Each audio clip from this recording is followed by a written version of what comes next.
Hello, everyone. It's great to have you all here. To those who just joined us last year for our first Mayhem webinar, welcome back. And for those of you who are just joining us for the Mayhem, we're excited to have you all here. We've put a lot of time and energy into this research, and we think you'll find this highly valuable. So today, I'm going to be your moderator. My name's Will Allred. I'm a 3S systems expert here at TopRight. I spend a lot of time aligning clients' execution to their strategies. And that involves getting the right people, processes, and platforms together. So when I heard about this partnership, I was all in. So to help me unpack the Mayhem, today your main speakers will be Michael Smith. Now, I've had the pleasure of getting to know Michael through this partnership. Michael is the Senior Director of Life Sciences at Aprimo. Aprimo is a cutting-edge global provider of marketing operations technology and digital asset management solutions. Also speaking today is Dave Sutton. Dave Sutton is the founder of TopRight Partners. He's also a leading authority today on transformational marketing. And what that means is it's all about enabling businesses to reach, connect, and engage with consumers in a way that gives them a reason to care, a reason to buy, a reason to advocate, and most important of all, a reason to stay. Dave has over 25 years of experience in marketing technology, and it is the co-author of Enterprise Marketing Management, the New Science of Marketing. It's a groundbreaking book that describes how to transform marketing through technology. So for the hour that we have you today, our plan is to cover the basis and structure of the research report. Then we'll dive into the challenges that marketers have been facing, particularly as they start to adopt marketing operations solutions. Some feedback that our partners at Aprimo received while they were at the MarTech conference back in May. And there was a lot of resounding feedback on that Mayhem, particularly what comes with content and content marketing.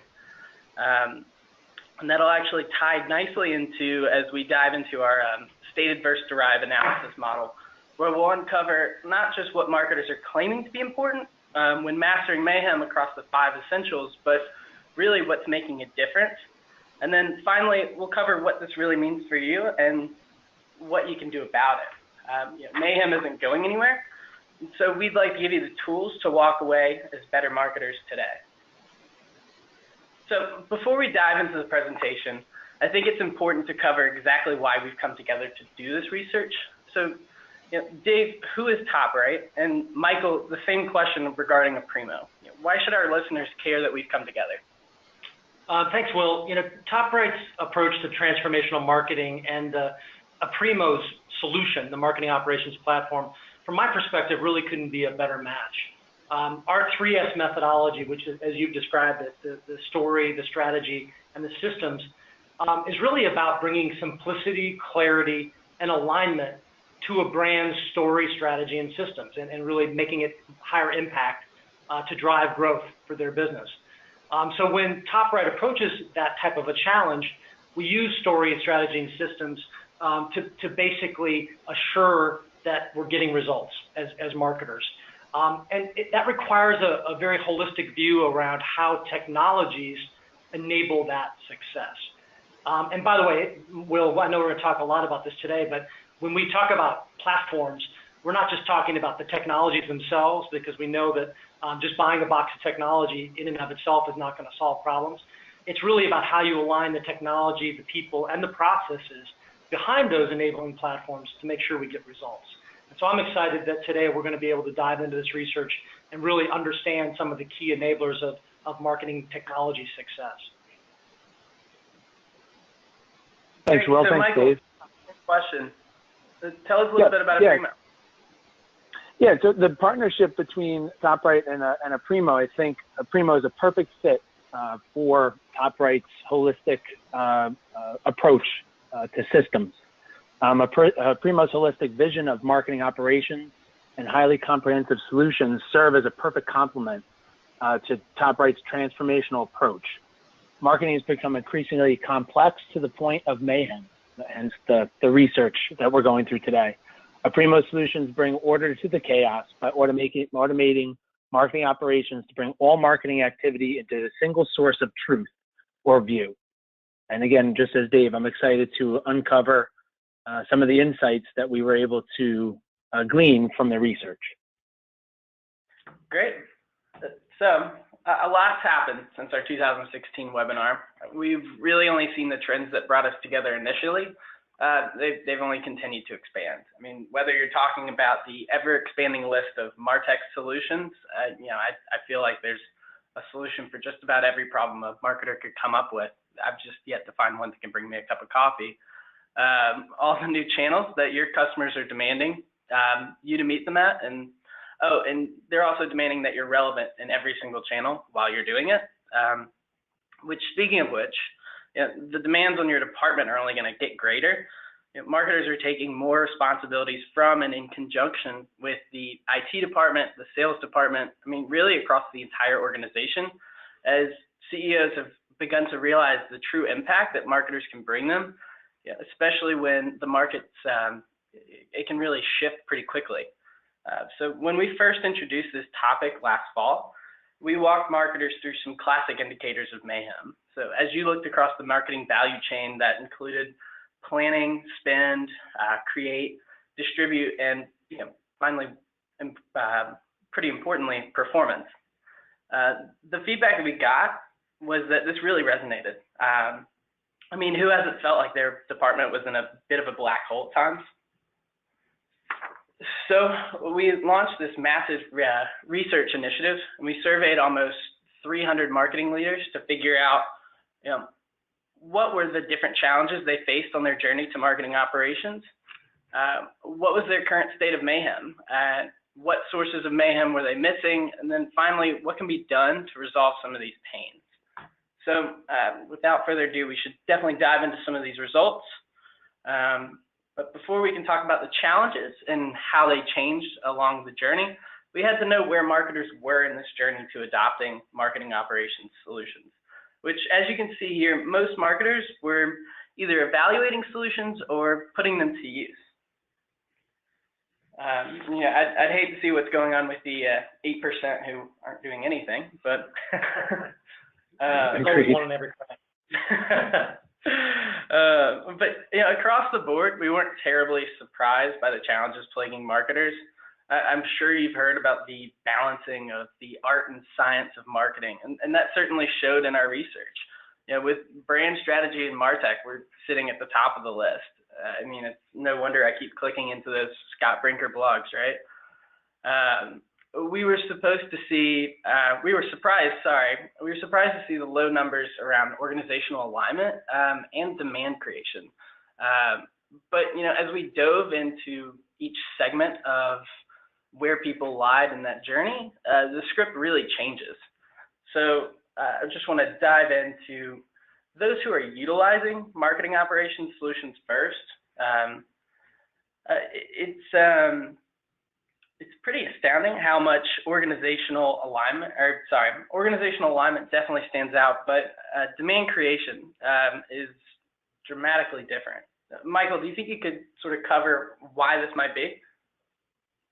Yeah, I think what we see, and I'll cover it in a couple of slides here in a second, is I think demand creation around content creation is crucial and is one of the biggest pain points that we're finding. We all know that content is king, and developing it across your organization, across product sets, or divisions, and still being customer centric is a big pain point and a big challenge for organizations. And it's interesting, to your point a second ago in the slide previous, that all respondents said organizational alignment is not necessarily something that is top of mind. But once you start getting into the utilization stage, it's the second runner-up. And I think what happens is not many organizations realize that there is a lot that goes on behind the scenes in reference to marketing operations in creating all of that content.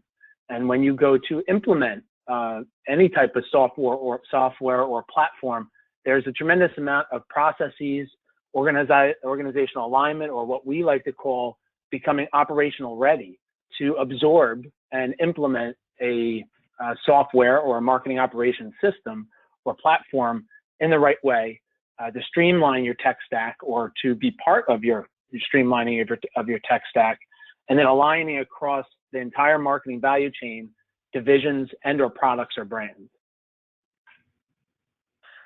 Yeah, just to piggyback on that, Mike, I think it's interesting here too to see that, whereas people didn't admit that demand creation was sort of a key driver as a top challenge, once you get into using a marketing operations platform like Aprimo, it's something that bubbles to the top as one of the key drivers of trying to get value out of the solution, isn't it?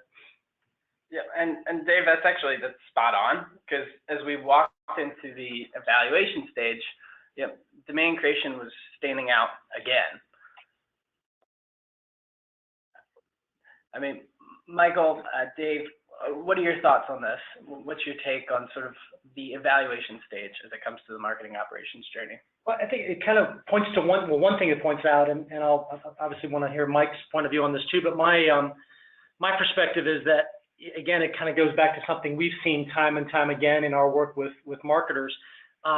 If you look at technology as kind of a silver bullet in and of itself to solving problems like demand creation or getting a better ROI on your marketing investment, that in and of itself is not going to solve the problem. You've really got to take that holistic view of making sure your people are trained, making sure your people are aligned with the usage of the tools, and then fundamentally that the technology is enabling the processes that you want to run. So it's not separate or distinct from the way you currently potentially run your marketing function. It's just a better, faster, cheaper way of getting the work done and assuring that you're getting value from your marketing investments. Yeah, agreed completely. I think the biggest thing that we see is demand creation causes that aha moment, if you will, in that companies want to become agile. They want to be doing innovative digital-first creative campaigns, and they want to develop a high rate of content because that's what our end users are looking for, and delivering it at the right moment, at the right time, in context. As Google says, moments of need is something that a lot of our clients and general marketers are trying to do. There's the creative side to it, and we talk about this art and science. There's always been the creative side. A lot of people go into marketing because they're creative. They want to be innovative, but rarely do you find the person that goes into marketing that wants to deal with processes. But what we're finding out now in a digital-first marketing environment or a modern marketing environment is that you need to have those processes, those people, the data, and the operational readiness in order to create innovative, real-time, agile communications. And you need a tech stack that goes along with it.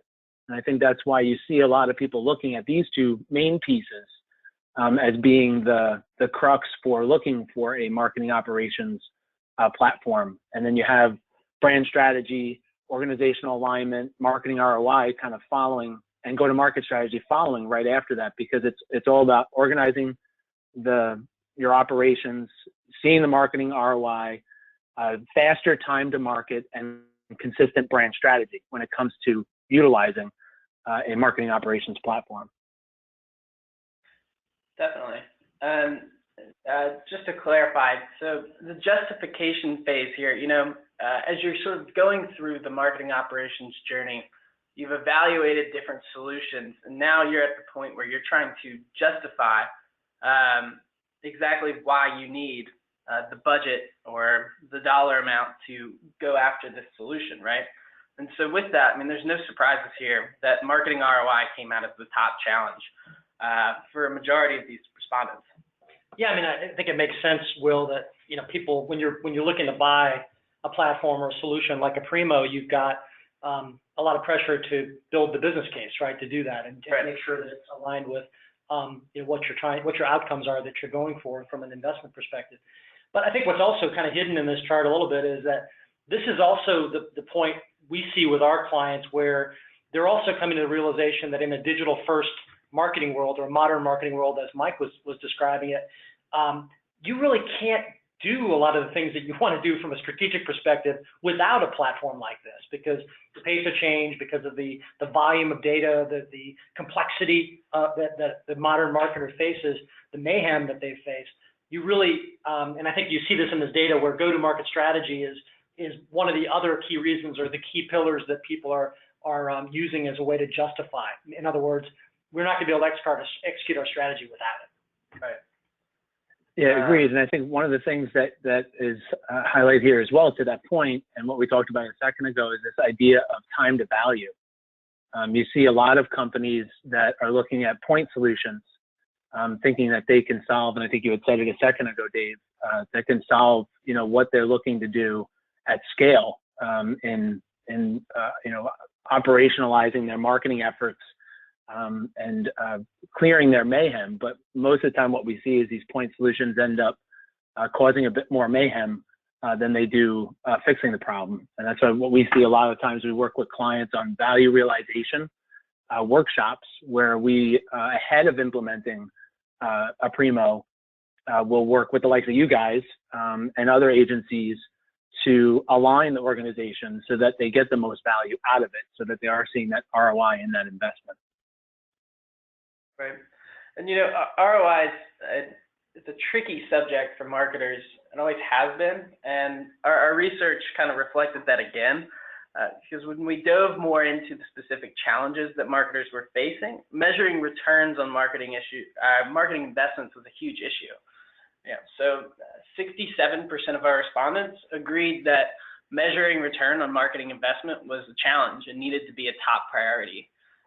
Another 72% of our respondents agreed that managing the capacity of their marketing teams was a challenge and needed to be a priority. And finally, 63% of our respondents agreed that upgrading their system of record for marketing asset management and tracking was definitely a priority. Michael, I feel like this sort of transitions well into the feedback that you guys got over at MarTech back in May. Maybe you want to walk sort of our listeners through. Yeah, definitely. I think that we had a bit more insight into this data come in when we were live at MarTech, the Scott Brinker conference back in May. And I think that there's a lot of discussion around content performance, and then what we were just talking about, which is ROI.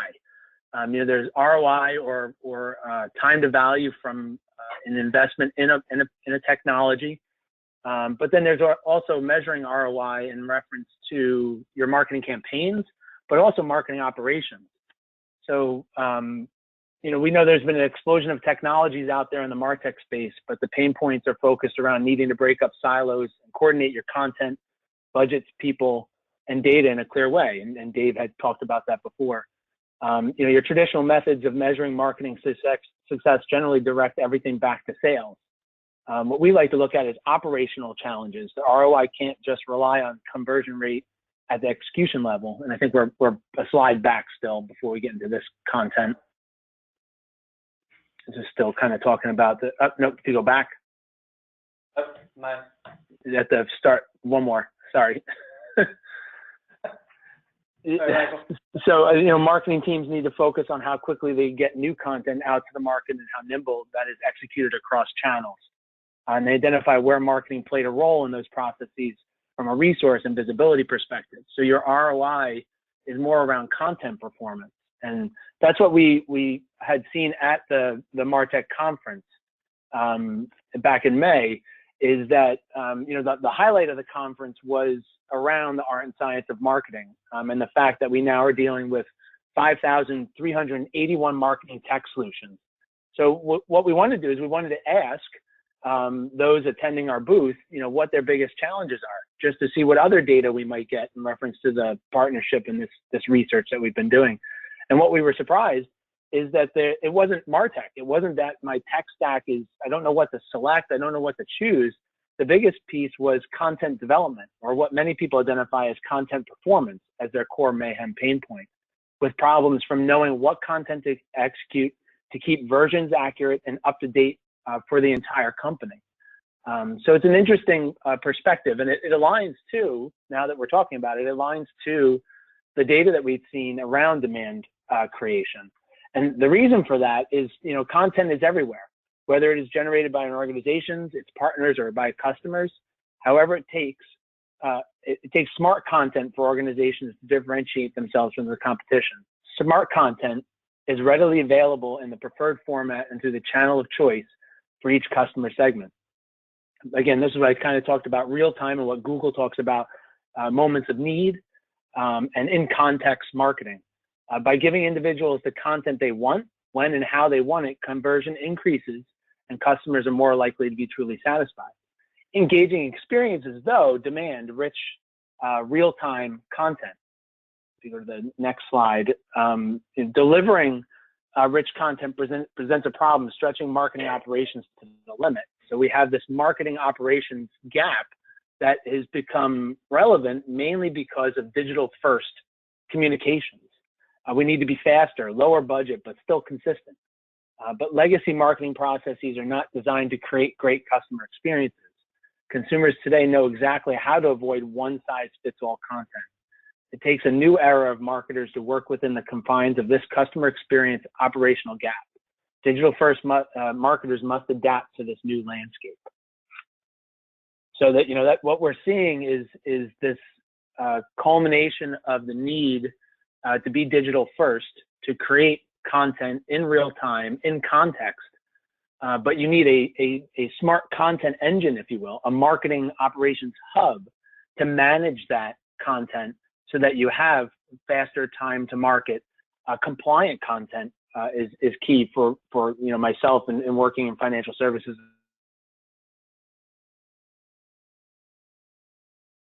Content. There's a tremendous amount that goes into this idea of these three pain points you see here: the central location of data, assets, peoples and funds, governance and multiple version asset control, and centralized distribution and omnichannel content delivery. That was something that was spoken very highly and at high frequency at the MarTech conference, which again, we were surprised that most people would discuss which of the 5,381 tech stack or platforms that I have at my disposal should I use. It was more of how do I use them to create more efficient and real-time digital first content within my organization across multiple brands and globally. Michael, that's really cool stuff. I mean, just kind of coming back to our research for a second. So based on what you learned and what you heard basically directly from marketers at the MarTech conference, things have really shifted in the past 12 to 18 months around content as not only a challenge for marketers to manage and effectively get value from the content they're producing, but it also sounds like maybe the hidden agenda item is it's also ripe for mayhem, right? There's so many issues that as content, the importance of content increases, the complexity increases, and the likelihood of mayhem associated with managing that content increases. So, but one of the things we always say at TopRight is, people sometimes say one thing and do something else. So one of the things I really liked about the approach we took with the research was that we tried to kind of get a little bit deeper. And I think what we're going to see here, Michael and Will, as we go through this, is a lot of validation of what Michael heard at MarTech, and maybe even a little more insight into kind of what are some of the drivers of the behaviors that we're seeing, not only with what I would characterize as kind of a digital first marketing mindset, but even more important, the traditional marketers and sort of how they're trapped to some extent in not having the tools readily available to manage through some of the mayhem they're experiencing. So the framework that we used on this research, I wanted to just give everybody a real brief overview of why this is important, and then we'll dive right into the results. We talk about stated versus derived, but simply put, what we're trying to get at is not just asking people what's important or what's top of mind or challenging for them, but really trying to draw some correlations back to real behaviors or real outcomes that they're trying to achieve. So as we go through this data, you'll see some charts that kind of, we'll kind of try to take some of the mystery out of as we go through, but fundamentally the way to now analyze the research is to look at where things fall, not just in terms of what people say is important, or on the left side of this chart, what they state is important, but more importantly, how that actually correlates to a specific outcome, or in this case, a challenge related to mayhem that they're trying to overcome. So the net of that is we're really trying to land on or understand the things that are truly motivating for marketers, where they basically, it may not be top of mind, but it actually is driving their behavior as they make decisions. Or things that are crucial, meaning they say it's really important, and it also does motivate them. It changes the way they think about marketing across their enterprise. By the same token, there's things that come up in the research that, quite frankly, are just uninspiring. They're not important. People don't say they're important, and guess what? They don't really move people's behaviors. And then the interesting quadrant in this analysis, too, is that a lot of times people say something, but it really doesn't move the needle. And we can see this time and time again in a lot of other types of research analysis where, it's top of mind, it's important. Sometimes I call it's cliche types of things that people always say, but when you cut through the noise, it really doesn't move the needle. It really doesn't change their behaviors. So let's dive into this a little bit more in detail. And if you look at the things that we tested, what we tried to do was map these responses back to very specific variables, or in this case, outcomes that are related to the 5 essentials of marketing operations excellence that we introduced in our first webinar. And so when you go through this, you'll see that we tried to cover the full life cycle of marketing ops, from plan to spend to create, distribute, and perform. And we were looking to essentially correlate different benefits, right, for marketers against these 5 key outcomes, which we would say signify marketing operations excellence, or really performing at your best from a marketing operations perspective. So Will, let's jump into the first Great. analysis on the plan side. Great. Yeah. So when looking at planning or looking into planning, some of these points were certainly more surprising than others. I definitely wasn't surprised to see budget alignment come up as a critical thing when it comes to planning. I mean, a plan isn't going to do much if you don't have the budget for it, right? But what is interesting here, again, this is sort of the secret sauce behind this research methodology, is look at how easy budget reviews, right? So people don't say that, an easier time with the budget review process. They don't say that that's important, but it sure does motivate their behavior. So again, it's one of those things that's it's not stated, but literally, if you think about tapping into that behavior, sharing with people the idea that, a plan is actually going to help you it's going to make it easier when it comes time for the budget review. Yeah, agreed. And to your point of that motivating quadrant, if you will, the efficient process. When it comes to planning, we're all probably guilty of this idea of, Q4 is when you do your annual planning, but then there's always your siloed brands that have been doing planning here and there, and it's this arduous process of getting all of your agencies together. You do an agency day, you do an innovative day, and it's just this, and no one wants to deal with the mayhem, the behemoth of the annual planning process. But what's motivating is some of the things that we're seeing around the ideas of rolling planning, where it's this idea of planning becoming a highly collaborative, agile process that's set at a certain frequency, not just happening in Q4. And a lot of people, as to your point, Dave, they don't necessarily want to deal with it, but they know it's sitting out on the perimeter, if you will, and it's something that, when discussed and kind of given some best practices around, it helps in the point that's here on the slide, eliminating those silos, giving a centralized view of marketing and what everybody else is doing, so we don't run into issues like what we've seen some clients do, is that you're having messages or plans that are contradicting each other or overlapping each other, and those are not identified until the last minute. So definitely interesting data. Yeah, and you bring up efficient process. We've written several blog posts on the subject of the importance that comes with being agile, and sort of how it actually comes back to proving ROI, and helping with your spend process. When we looked at spend, having an efficient process, it crossed that gap and it became critical. So marketers, seem to be more aware, and they, if they want to justify that execution budget, they do need to show that they're being efficient. Yeah, agreed. It goes hand in hand. I think, being efficient, as well as what Dave had just said on the plan side in reference to easier budget reviews. This idea of discussing or eliminating silos to create the best visibility into budgets across departments or brands is key when it comes to to spend. And again, that's sitting in that motivating quadrant, because in order to efficiently, from a CMO level, monitor and understand your spend across all your brands based on the enormous amounts of data that we could get in what content is performing better or where we're seeing a heightened conversion, is key. And if you don't eliminate those silos, there's no way that you'll have visibility across all of your brands or departments or divisions when it comes to budget. That's exactly right. And Michael, the other thing that popped on this part of the analysis for me was that accountable team.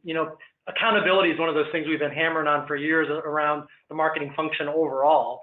Probably hammered more by the CFO than by the CMO, but the reality is, people, having this show up in the required part of the analysis here, what that's saying to me is that, you can't just talk accountability anymore. It's required, right? You've got to, kind of walk the talk, as they say. And it's one thing to say that your team is accountable, but do you really have efficient process? Are you agile? Are you fully aligned with the budget? And so it's really interesting to see how accountability is now just, in a way, it's almost become a cliche, and that, when you're talking about spend, and that for many organizations, a significant portion of their budgets are in marketing and sales investments. You've really got to be able to do more than just talk it. You've got to walk that talk and make sure that you're holding your teams accountable. Definitely. And let's move on to create. So, when looking at the creative review process, it's a no-brainer that regulatory and compliance would show up in the top right. Nothing's worse than having everything ready to go and then finding out last minute compliance isn't on board, or even just that feeling that compliance is slowing things down. Agreed. I think one of the things that's key, at least for me working within financial services and life sciences industry for quite so many years, is compliance and the requirement there is crucial. But to the point we were saying a second ago on the spend data slide, is to Dave's point, is you have the requirement of what I thought was interesting, of accountable teams. So your teams have to be accountable. In a pharmaceutical environment, you have multiple brands, therapeutic brands, that all have to be compliant with their marketing materials and their content. Those teams, those brand teams, are required to be accountable to make sure that that content is compliant and is created under the lens of the regulatory environment. But one thing that I thought was interesting was, along with that, so you have your compliance, you have which is crucial, you have your requirement of your teams being accountable for that. But in the motivating area, we had this idea of eliminating silos.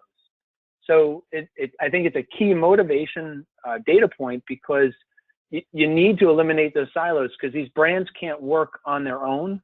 They have to collaborate, especially when you have dual indications, which means that you may be working with different specialties of doctors in a pharmaceutical environment, and you have two different brand teams that are working on the same product. But outside of that example, you also have to break down silos globally. So in this idea of creating content that is compliant through your partners and through your global and local regions, is key. And you have to break down your silos within a global environment in order to make sure that all of your content is compliant, even at the local level. So I thought that was an interesting marriage between what was crucial, required, and motivating in this slide.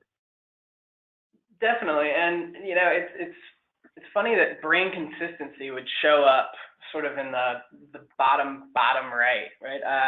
And so as you look at distribute, this is something that we actually tested for. I think this is, there's two aspects of this, and I think Michael's life sciences example is a great one. I mean, brand consistency if I'm a pharma company, there are actually regulatory issues and concerns. I've got compliance requirements that brand consistency is not a nice to have, it's a must have, right? And obviously some of our respondents were in that industry, and some of our respondents, I think, are in businesses that they don't necessarily control their brand all the way through to the consumer. So there are middlemen, there are people who are taking responsibility for point of sale related to the products and services. And so distribution of that content and distribution of the positioning of the brand becomes very, very important.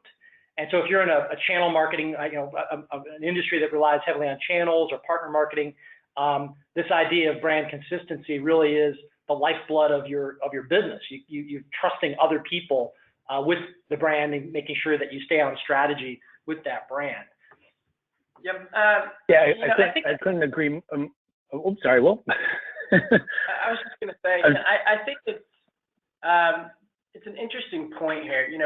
Partner marketing capabilities. It shows up in the top left here, but we know this is important, but the data didn't seem to tell the same story.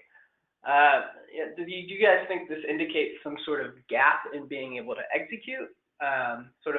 We'd like to do it, we know it's important, but we can't? Yeah, I think what we learned with Aprimo and bringing revenue into the Aprimo family is that there's a functional gap. If you go back a few years ago, the means at which you're trying to communicate your brand with partners was a bit of a cluster, if you will. It was a big challenge in reference to making sure that content that was on brand, that was compliant, was getting to your partners, was getting to your global affiliates, if you will, on time, monitored, tracked. It was You used either intranets that no one visited. It was email. You were even sending packages.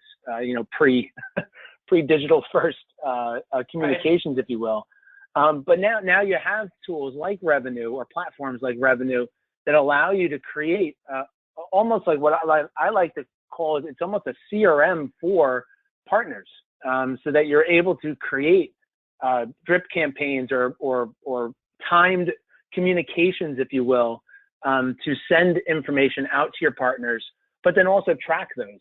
The addition also of Adam as a digital asset management to the Aprimo family is key in that as well, because it gives you one source or a single truth of view into your assets and your content. We're able to distribute those out to partners, but then also, for example, I'll bring up life sciences again, content expires.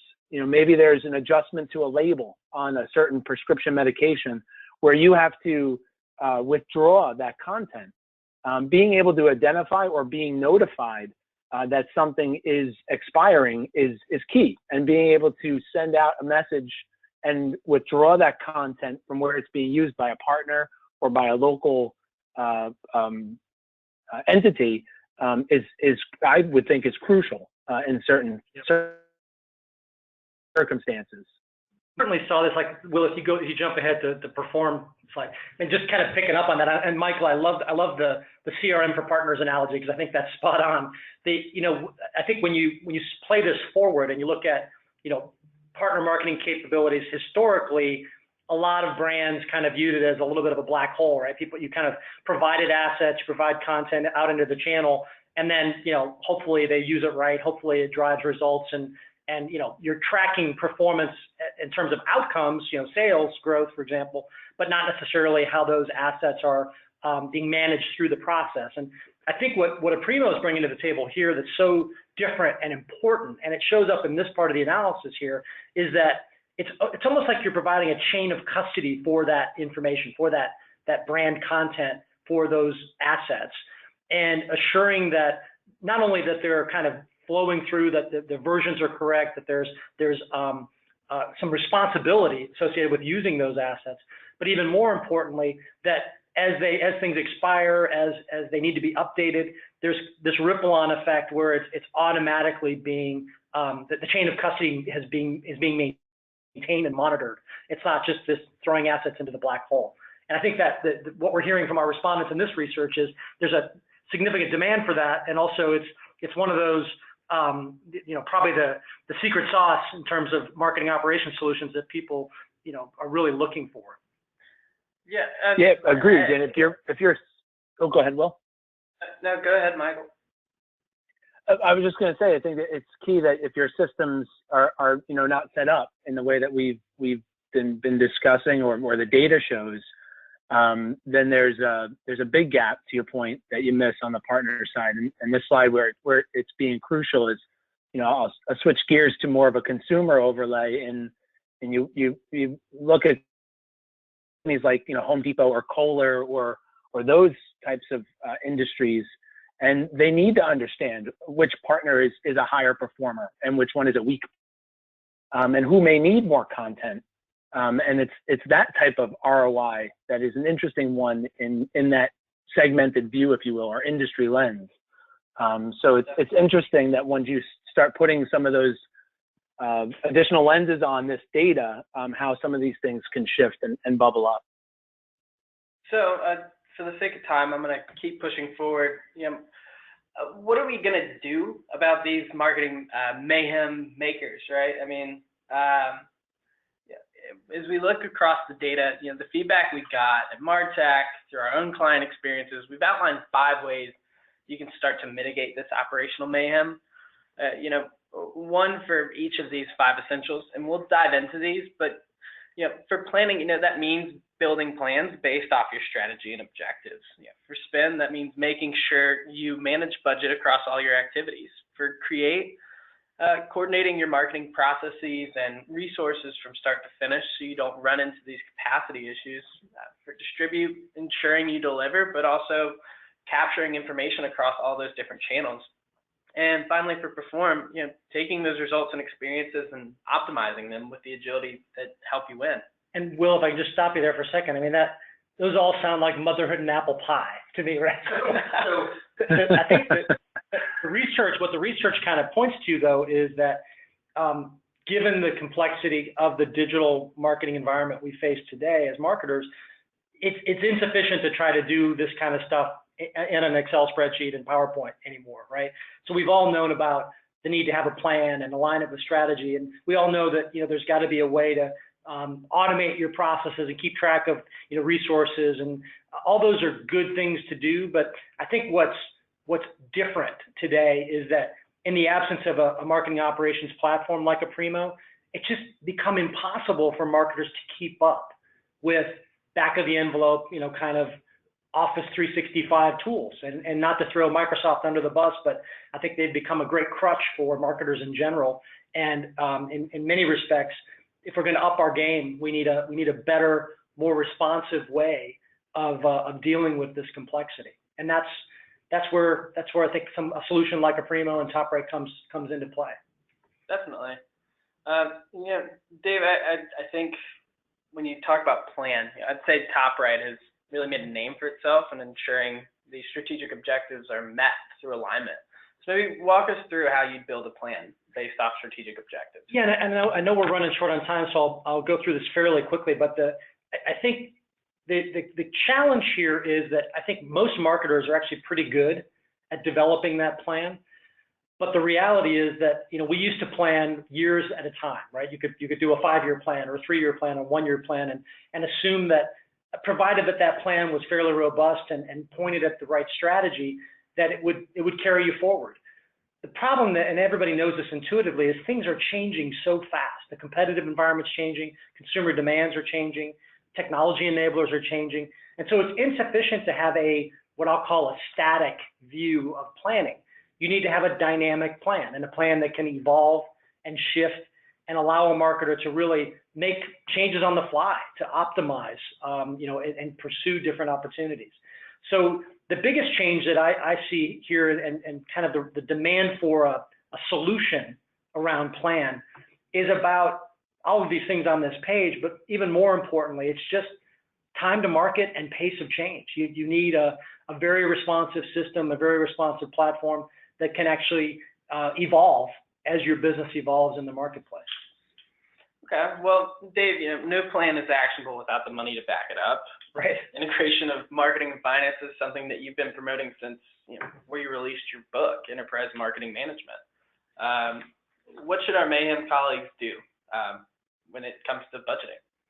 Well, this kind of in the same vein as what I was describing with planning. We used to set budgets, annual budgets, right, or quarterly budgets, rolling budgets. It's gotten to the point where, especially on the digital side, you need to be looking at real-time budgets in many cases, right? You need real feedback, a closed-loop view of how money is being deployed in the market, how that's converting leads, how that's generating and helping you acquire customers. And it can't be retrospective. It's got to be a prospective, forward-looking view of managing that spend. And again, I think not to throw marketers under the bus, but we've never been really good at managing budgets. Will, we're give us money, we'll spend it, right? I mean, that's part of that kind of goes with the territory. That said, we are, and this showed up in the data as well. We want to be held accountable. We're not spendthrifts, right? We recognize that marketing investments are the lifeblood of a brand and what it takes to grow a business. But we don't have the innate ability to kind of keep track of this on spreadsheets and in our mind, right? We need a tool or a set of capabilities to help us monitor, track, results, and optimize in that real time. So, and I think that's again where a tool like Aprimo and a marketing operations platform really gives us the ability to, take a spoonful of our own medicine, quite frankly, and make sure that the investments that we're making are tracking to results. And if they're not, we stop spending the money. Or we redeploy that money to make sure it's getting the right ROI. Now, Dave, I love that you brought up Aprimo and its tool set. Michael, I'm sure you saw this coming. Aprimo recently acquired Atom, a digital asset management company, and I imagine a large part of that was focused on improving the creative process. Could you speak more to this? Yes, yeah, it's an exciting time at Aprimo with our new family member, if you will. And as I spoke before, the operational gap, that slide that we covered earlier, has created a content floodgate with massive amounts of branded and rich media content that need to move through the marketing value chain. We've known for a long time now that the process can be a key differentiator for a business. Personally, I've been working with some of the team members at Atom and some of my previous experience, had a great opportunity to work with hundreds of marketing organizations, as well as I know you guys have, across the world to help them bring value to their customers faster by improving their go-to-market processes. But before this digital first or operational gap or tools like a digital asset management, these were relatively linear process with predictable outcomes. Timelines were usually in terms of months and weeks. Now we have more nonlinear, adaptive approaches that have emerged, which involve starting with a little strategy, implementing it quickly, being agile, getting insights into its success or failure with customers, adjusting and continuing to learn. That's digital first marketing. And the Aprimo DAM, as it's called now, acts as a central marketing platform where the DAM functionality is more than a simple repository. We refer to it as smart content via the Marketing Operations Hub, which we've referred to a couple of times on this call. It's about being the cornerstone to customer experience technologies that allows marketers to engage their customers and create opportunities connected to their brand. One cannot expect to have its brand customer experience driven without enriched content that responds in context to the user or the customer. The term hub also stands for a centralization of information, the unified place where pieces of content puzzle come together. And it's that idea that we've been talking about. It's people, process, content, and data that really need to have a centralized location so you have this central, a single source of truth, if you will. Right. Yeah. I'm going to continue on here. I was reading a recent study that marketers really, we should be spending just as much time, if not more, on the distribution of our content that we create, than the actual creation process of the content. We know distribution is critical, especially when it comes to channel partners. And our data pointed to a gap, which we've covered this a little bit. Michael, what can we do to improve distribution? Yeah, it's as we discussed, it's critical for any brand, and it's even more critical when you talk about a regulatory environment like financial services or life sciences. Marketers need a solid distribution strategy to drive a return on content investment. That's the key. Depending on your business model, you're going to have different push and pull strategies for content that need to be considered, i.e. the life sciences example of content being pushed out, it expiring or needing it to be updated, so we have to withdraw and then republish. Investment in brand content is rising sharply, but too many brand marketers fail to plan for distribution and discovery of their content. Unfortunately, significant content investments don't reach the intended audience and have no chance to deliver value for the brand. To enable content marketing initiatives to deliver against their goals, marketers should address distribution as the strategy stage and then follow through during production, promotion, and measurement. This capability looks at how an organization services the marketing needs coming from local marketers and field reps.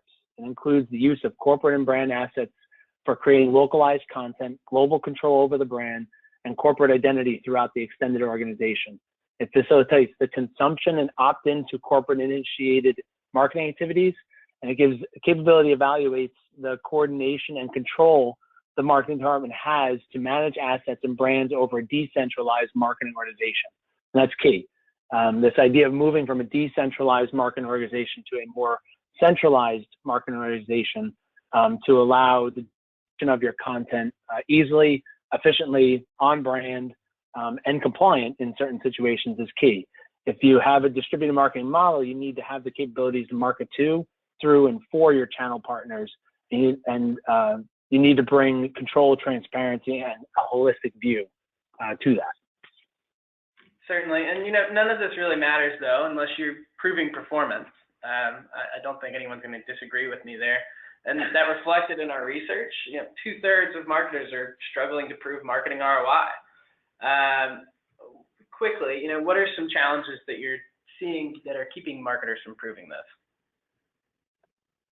Yeah, for us, it's no ability to measure return on marketing investment. So too much information, data is fractured, not actionable, no explicit business objectives lined to key performance indicators, no context or visible analysis of performance relative to baseline or target. That's that idea of not only how is the content performing, but content performance in reference to development. And then year over year, quarterly averages at a program or campaign level.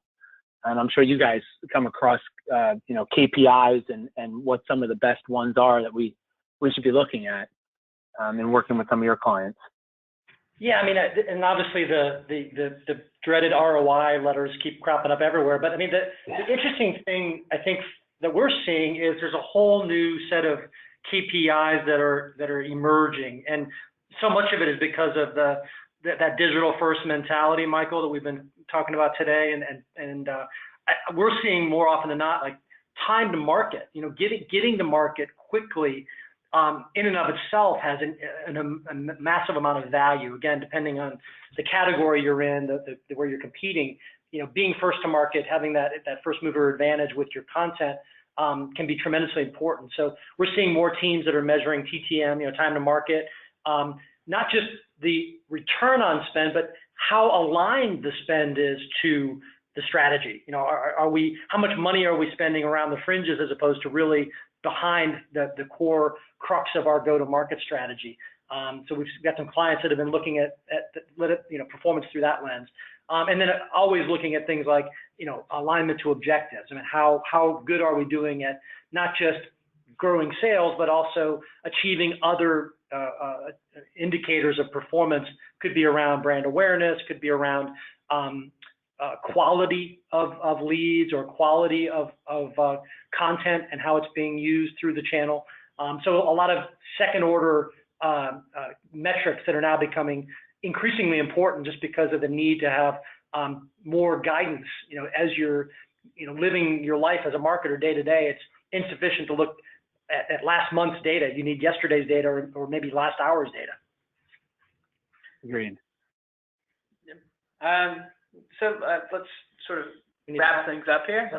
We're just about out of time. Yeah. So I think all the data is backing up what you're saying, Dave. But I think it goes without saying.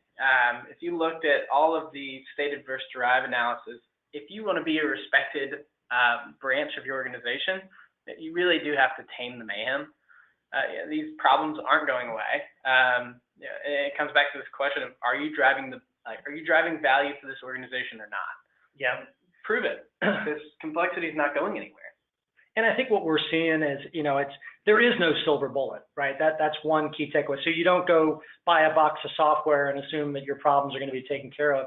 You really do need to take a holistic approach. And I love likening it to this, everybody's familiar with the old carnival game, whack-a-mole, where, if you want to win the game, it's not sufficient to just kind of be running around and trying to tactically address the types of mayhem issues that we've been discussing today.